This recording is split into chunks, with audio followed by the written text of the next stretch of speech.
Good morning, everyone.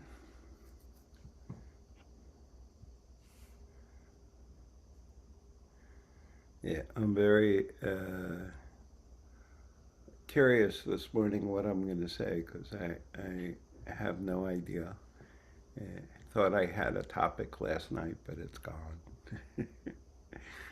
So, what I wanted to talk about was to continue talking about the 16 verses of the Anapanasati Sutta. And I wanted to talk about the first four verses, the first tetrad, which focuses on breathing and on the body. And in some ways, what I really want to talk about is the language that's used and what it points to. So this is the first four verses. Breathing in long, you discern. I am breathing in long. Or breathing out long, you discern. I am breathing out long. Breathing in short, you discern. I am breathing in short. Or breathing out short, you discern. I am breathing out short. You train yourself. I will breathe in, sensitive to the entire body. You train yourself. I will breathe out, sensitive to the entire body. You train yourself. I will breathe in, calming, bodily fabrication. You train yourself. I will breathe out, calming, bodily fabrication.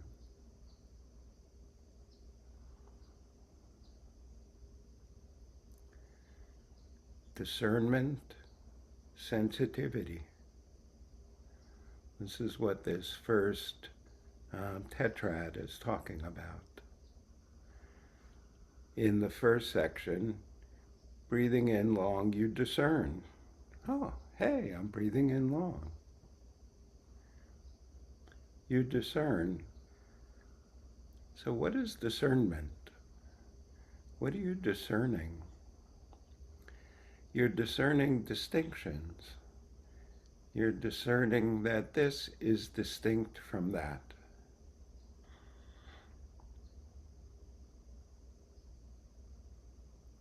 To what end are we discerning that this is distinct from that? So that we could understand the nature of distinction.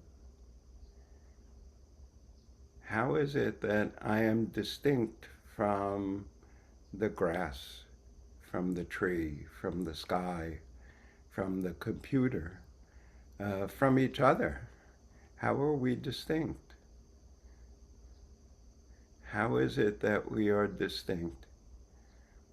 I'm not going to answer that. That's what practice is for. Practice, paying attention, breathing, and discerning the nature of each breath, distinct from each other breath.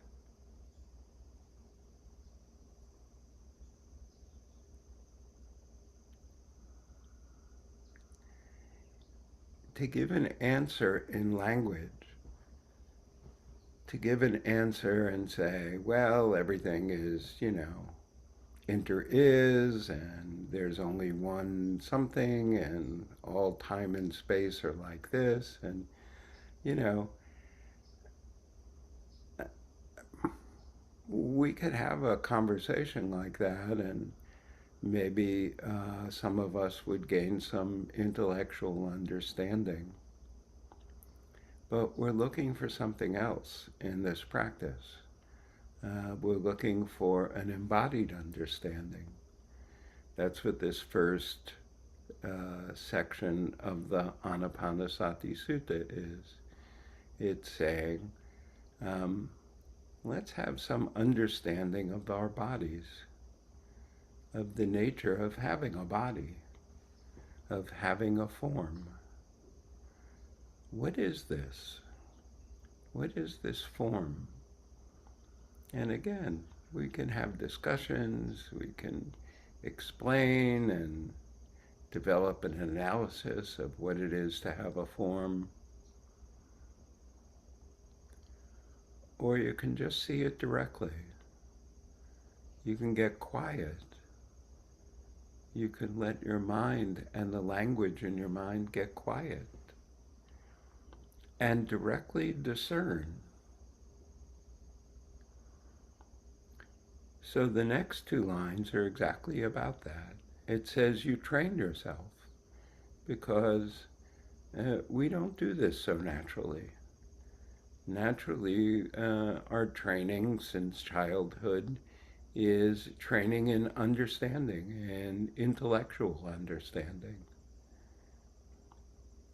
We don't get trained as a kid, um, when we're 4 years old and we ask someone a question, they don't say to us, close your eyes and bring your attention to the thing that you're asking and see what the answer is.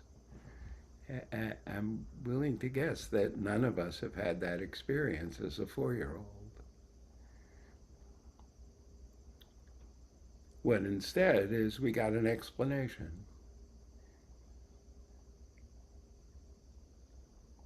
So you have to train yourself. And what are you training yourself to do? As you breathe in, be sensitive to the entire body. So this is a particular type of discernment. It's a discernment that has a softness to it, a relaxed nature to it. You want to be sensitive to the entire body. Perhaps sometimes you're actually sensitive to the body from, your feet to the crown of your head, and in a way of being sensitive to the body's position in the world, which is a very nice thing to do. Or you can be sensitive to the entire body so that you notice different fabrications arising, an itch, a cramp, uh, um, a, a sweetness of the way that the chest rises and falls as we breathe in and out. Maybe a tingling in some place, or some part of our body is hot or cold. All of these are fabrications because our experience of let's say an itch. To experience an itch requires sort of multiple senses being involved at once. Right? There's a cognition. There's an itch. There's the whatever our natural system is that when there's an itch moves our arm and our hand and our fingers to scratch the itch. Pause right there in amazement. Right? It's not just us. If you watch any kind of an animal, you see that they often do that. They scratch itches. Cats and dogs, rabbits and deer. All the mammals like to scratch an itch. Birds scratch itches.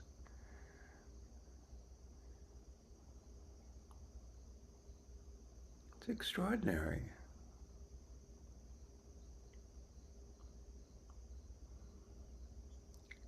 Just for a moment, if you could sit in the extraordinariness of scratching an itch, yours and so many other life forms, scratching an itch, and just rest in the awesomeness of life taking form, having complex systems that without, specific direction, scratches an itch.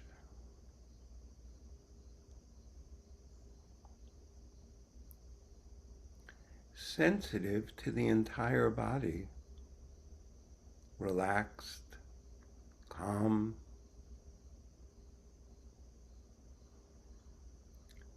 We might see some of the progression of intentional action that actually exists outside, most of the time, outside of our awareness, that produces the scratching of an itch.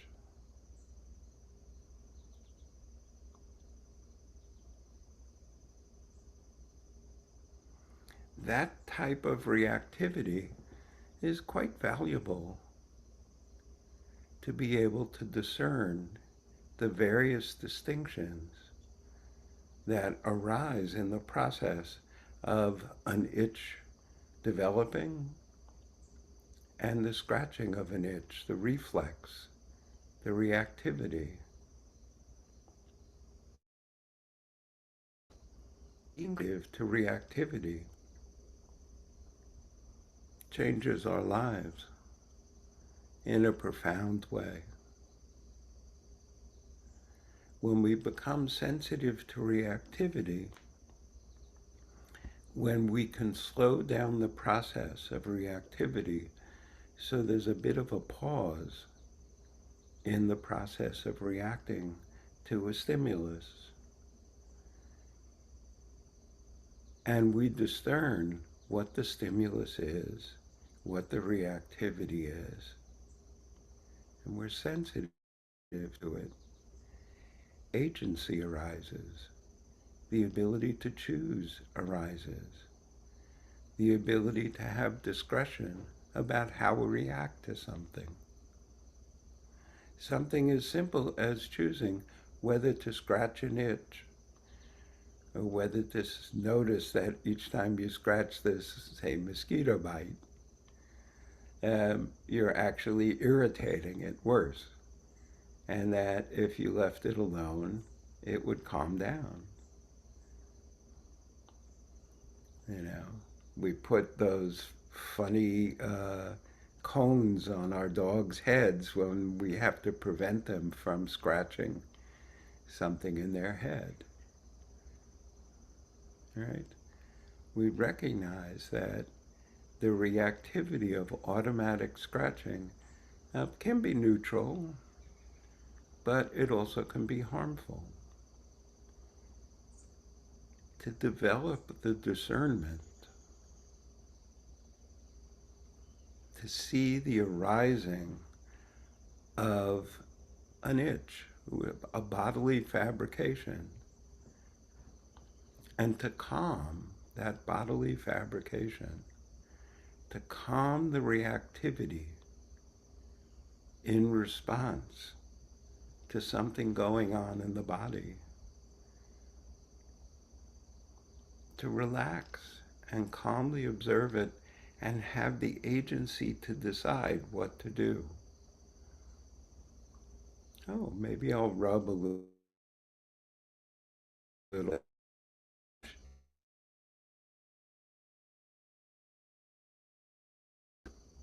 Maybe I'll leave it alone and let my body heal it. Maybe leaving it alone and letting my body heal it produces a sense of wonder and awe at the nature of a body that can heal itself. Maybe my entire life will be happier if I'm able to discern a vast variety of events and the natural reactivity that arises in response to those events, and then to be able to choose what we are going to do in response.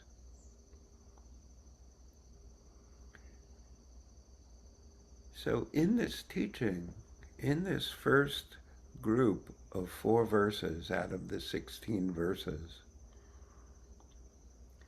in this introduction to the body as a way of practicing, we start with something very physical and basic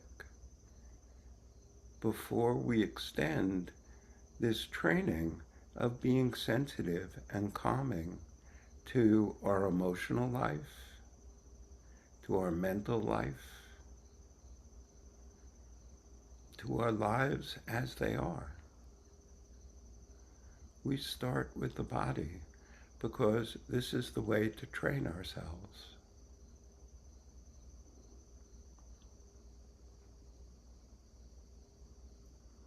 We begin very simply. When we breathe in and it's a long breath, we discern, we are aware, oh look, this particular breath is long. Or it could be breathing in deeply. We discern, oh, I'm breathing in deeply. Or breathing out in a way that's shallow, hardly much breath going out at all. We discern, oh, I'm breathing out shallow. We discern the unique qualities of each individual breath as a way of training ourselves in the practice of discernment, in the practice of noticing the distinct characteristics of whatever phenomena is arising in our awareness. Whatever it is we're conscious of, we discern its characteristics. We note them. And we're training ourselves. Breathing in, you discern, what is this breath? What is this particular breath? Is it long? Is it short? Is it deep? Is it shallow? Is it smooth? Is it ragged? Is it fast? Is it slow? All the different ways you can discern. And to what end is this discernment? It's to train yourself. To train yourself to be able to know what it is that's occurring in your experience in this very moment. And to train yourself to be able to respond to whatever it is that is arising in your experience in a wholesome and productive way. We have so many habits that we have developed, many of them extending not just to our own childhoods, but perhaps to the childhoods of our parents or our grandparents. These habits may have been handed down by our ancestors or by our communities. We grew up in a particular place or places. And as a result of growing up, where we grew up and who the community was and how it was organized and, what was the nature of the school you went to. All of our habitations. And not just your habit creations, the way that the school was when you arrived there was a creation. And it was a creation, for the most part, out of the habits of ancestors. They may not be your direct ancestors, but the way a school is handed down over generations.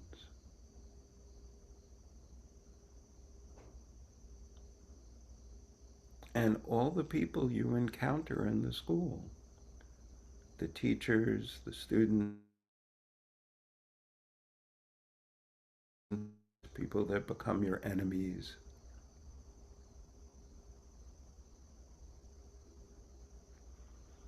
all of the people you encounter are recipients of habits.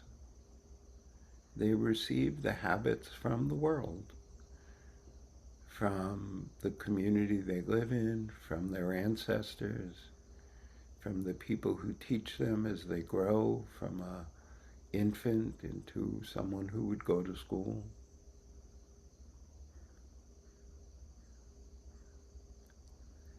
The complexity of what we are, the interconnectedness of what we are, is so complex and moves so quickly that we mostly live in a blur, just a blur. We don't see clearly what is going on, and we are often reacting to things before we even realize what it is we're reacting to, because things move so quickly. So we train ourselves to discern what's occurring. What is this that's occurring? And then when we discern what's occurring, we train ourselves to calm down and settle and not run away. Because running away is the most common thing we do. Someone says something. How long do you rest in the experience in the body of having heard what something said?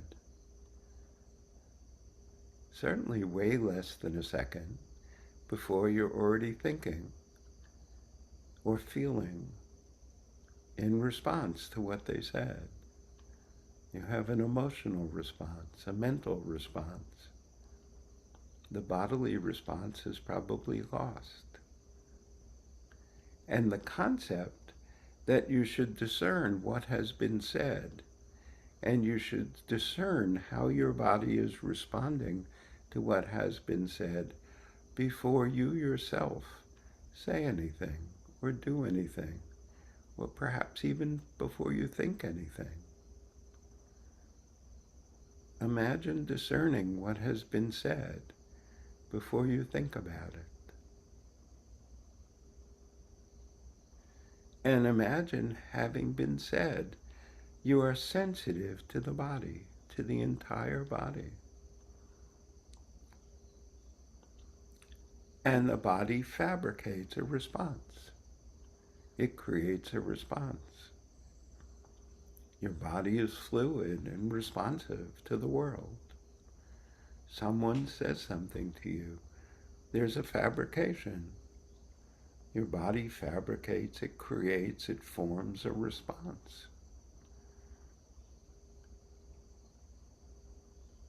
The instruction is to be sensitive to that, to know it,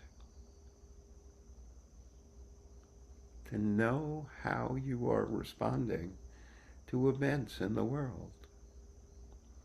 Could be something someone says, could be the sound of the wind or an animal.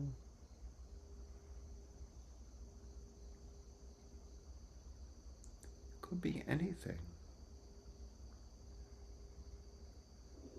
Can you discern what the body is creating in response? Or is it just a blur?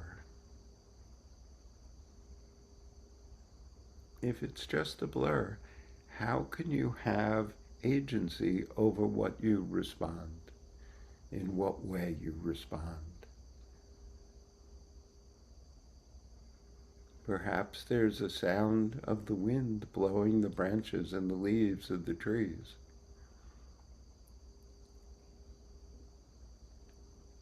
and you discern that sound. And you discern that there is a sense of connection that you feel in your body, a sense of being connected to the world. And you make a decision. I'm going to pause in what I'm doing and rest in listening to the sound of the leaves in the wind with the intention of experiencing the connection of all life. A nice way to spend a part of your day. Quite valuable. But if you don't discern any of that, you hear the wind in the leaves, maybe it's pleasant, and then you go on with what you're doing.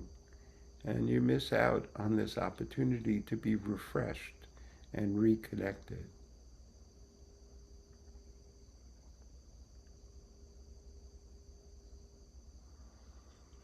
Maybe there's a sound of a dog barking, and maybe the dog sounds scary, vicious. It may not be, but it sounds like that to you. You discern, hearing. I discern um, the sound of a dog barking, and I'm reacting. My body is responding as though there was a threat. Maybe there is a threat. Maybe there's not. How do you become sensitive? By training yourself. You train yourself to feel the entire body sensitive to the sense of threat that has arisen in your body.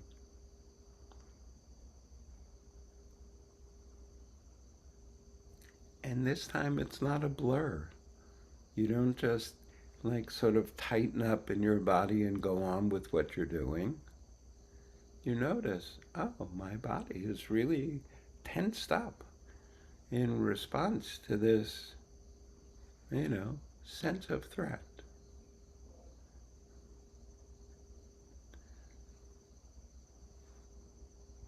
And being sensitive to this fabrication, this sense of threat is a fabrication.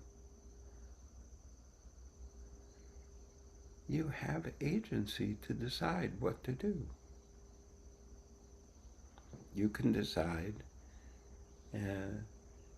this sense of threat is appropriate, and I'm glad that my body is tensed around it. It wants to be sure that I'm alert and protecting this body. Maybe the threat requires that you do something. Or maybe it's just that you sit there and know, oh, hello, body. Thank you for caring about, the body's well-being, my well-being, and responding to the potential threat by tensing up and warning me. What a nice way to respond to the body tensing up.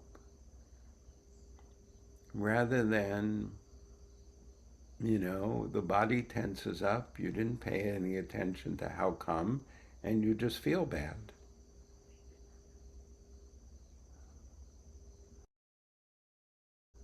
You don't feel because your body reacts to the potential of a threat. You should feel pleased. If you had a body that was incapable of reacting to the potential of threat, you'd be very worried about that. You need a body that knows how to respond.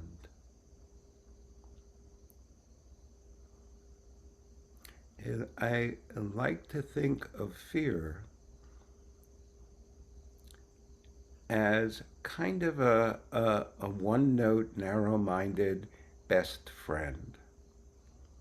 When fear arises, fear is simply arising and is only capable of arising to say one thing. Are we okay? Are we okay? That's all fear can do. It doesn't really have any more development than that. And it's our task, um, as the one who's awake and can discern and be sensitive to what's occurring, to say to the fear, "Oh, let me check and see if we're okay." And then you check. And you look around and you go, "No, we're fine. You know, it's just a dog barking in a scary way down the block." And you say to fear, "Thank you. Thank you for alerting me. I really need you in my life. I need something that alerts me when there's a possibility that we might in fact be in danger. Fear, my dear friend, thank you. But everything's fine right now, so you can relax. We'll both relax. And please, fear, show up again whenever you think we might be in danger." What a completely different way of reacting to fear. In order to do that, you have to be able to discern what is occurring in this moment. And so we begin with the breath as a very simple and calm and quiet way. The breath, which keeps going up over and over and over again to give us the opportunity for continuous practice. And we discern the breath. We discern, is this a long breath or a short breath? Is this a strong breath or a weak breath? Is this a shallow breath or a deep breath, a slow breath or a fast breath? We just pay attention and discern that as I breathe in, I discern I am breathing like this. As I breathe out, I discern I'm breathing like that. And we're training ourselves in discerning what in fact is actually occurring in the body at this moment. And we develop a sensitivity to the entire body, a sensitivity to what is occurring in our entire body, not just in the part of the body that is impacted by breathing. And then we remain sensitive so that we can calm the fabrications that arise in our body, one after the other, all throughout our lives, every day, every hour, every minute of our lives. We slow it down so it's not all a blur, so we can discern each distinct experience, so then we can have agency, so we can choose not to be reactive, but instead to gently respond appropriately, wholesomely, to everything that arises in our experience. So this is what we're going to practice this morning. We're simply going to practice breathing in and breathing out, discerning what each breath is like. When we start getting lost in thought, just come back to the breath, and once again discerning what each breath is like, how it's distinct. And we're sensitive to the way our entire body is experiencing the world. And we calm all the bodily fabrications, all the experiences that are distinct in the body, the experiences that we discern as we're discerning the breath. So breathing in, know that you're breathing in. Breathing out, know that you're breathing out. Breathing in, know that you're breathing in. Breathing out, know that you're breathing out. Breathing in, know breathing in. Breathing out, know breathing out. Breathing in, know breathing in. Breathing